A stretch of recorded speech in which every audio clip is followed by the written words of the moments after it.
Morning everybody, High Mileage Rider here. Have you ever wondered what it would be like to ride an automatic motorcycle? Well, wonder no longer. Today I'm taking out the Tracer Y-AMT, their electronic version, shifting, automatic, on Yamaha test ride days at Riverside Yamaha Suzuki. If this is a bike you might be interested in, come on back.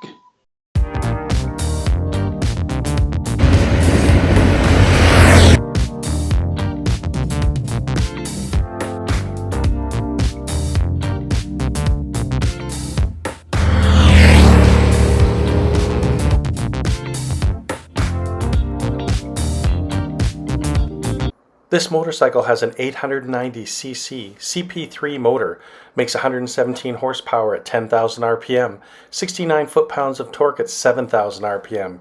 It gets 50 miles per gallon. It has a 19-liter or 5-gallon fuel tank, comes with heated grips, cruise control, ride modes, a 7-inch color TFT display.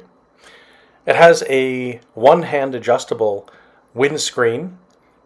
It has a fully adjustable KYB suspension with the front having 5.1 inches and the rear having 5.6 inches of travel.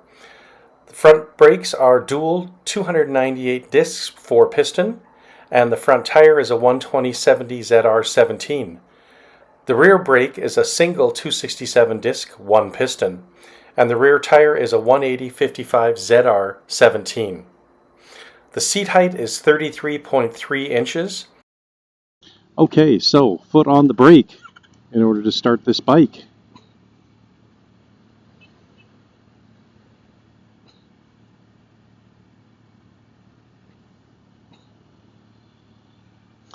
Beautiful 7-inch color TFT. We're going to be riding this in automatic mode, letting it do all the shifting.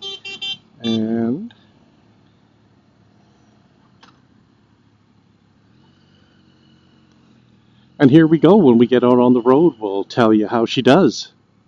Okay, so we got a little bit of city riding here to do till we get on the highway, but I thought I'd let you know what its city manners are like.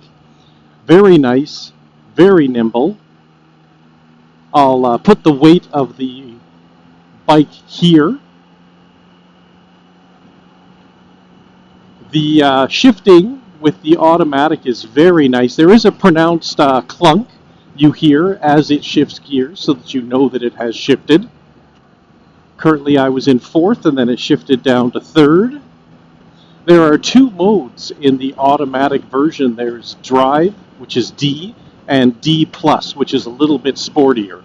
So we're going with the D+ today.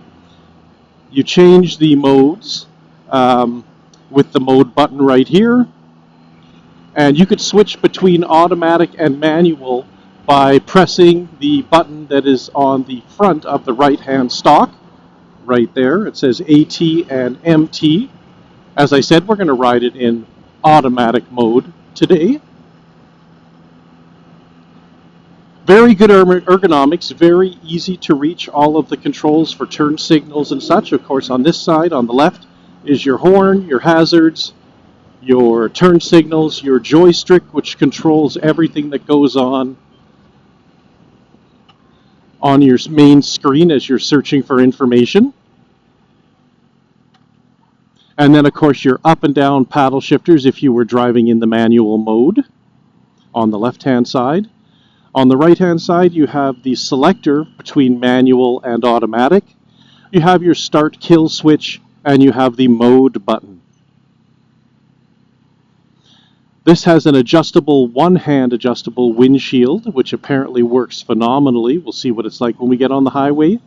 Very bright and clear, easy to read screen showing my RPMs, the day and time, what gear I'm in, the fact that I am in automatic mode, what speed I am going, and then the odometer and your distance till empty. So we'll see you on the highway. Okay, so here we are on the highway at 100 kilometers an hour. It's quite a windy day today. Hopefully you can hear me okay. So at 100 kilometers an hour, we're in 6th gear, and this is a 6-speed automatic transmission.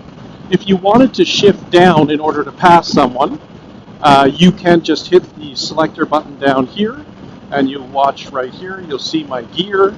I'm going to shift down to 5th, and then you just give her the gas.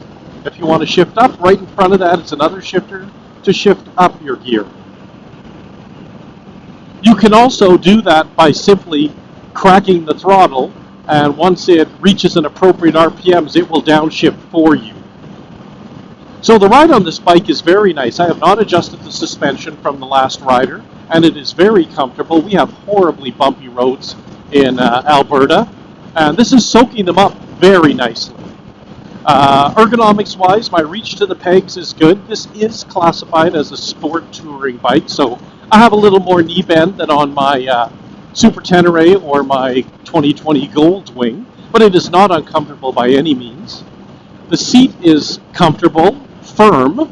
It does have quite a forward tilt because it is a sport touring bike, so you definitely want to pinch your knees on the tank to keep yourself from sliding forward. If you are aggressively hitting the gas or hitting the brakes. Wind protection from this windscreen is actually quite good. I get wind on my shoulders, wind on my arms, but the air seems to be deflected over my head, so I don't have any wind buffeting at 100 kilometers an hour, which is very nice. Let's see how it accelerates.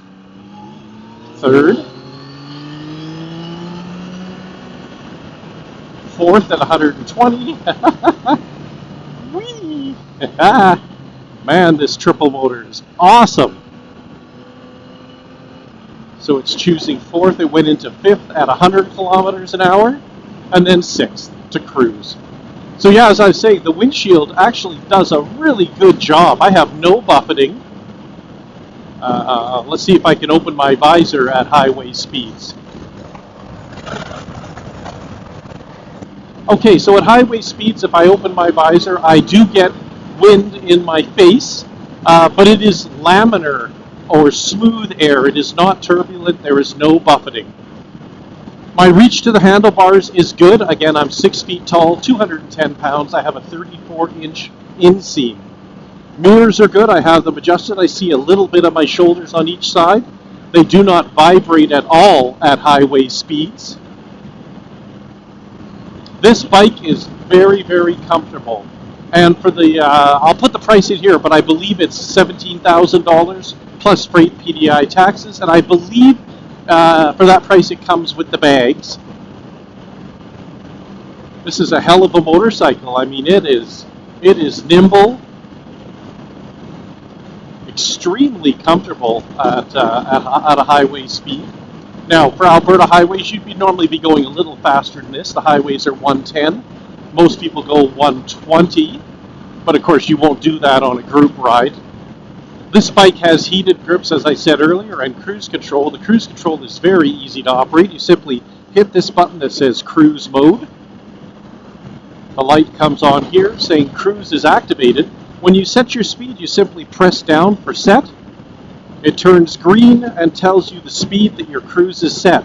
You can go up and down to change those speeds, and it goes up by 1 kilometer an hour for the Canadian version. Very simple to use. I went up a little bit of a hill, and it maintained its speed nicely, did not alter. Okay, so all the shifts on this automatic Tracer are very smooth, although they are clunky, except for the switch from going from second to first. It is very abrupt, and it shakes the whole bike, and it's quite alarming the first time it does it if you're not ready for it. But once you get used to it, it's just fine. We'll see what this bike is like to accelerate as we go around this corner.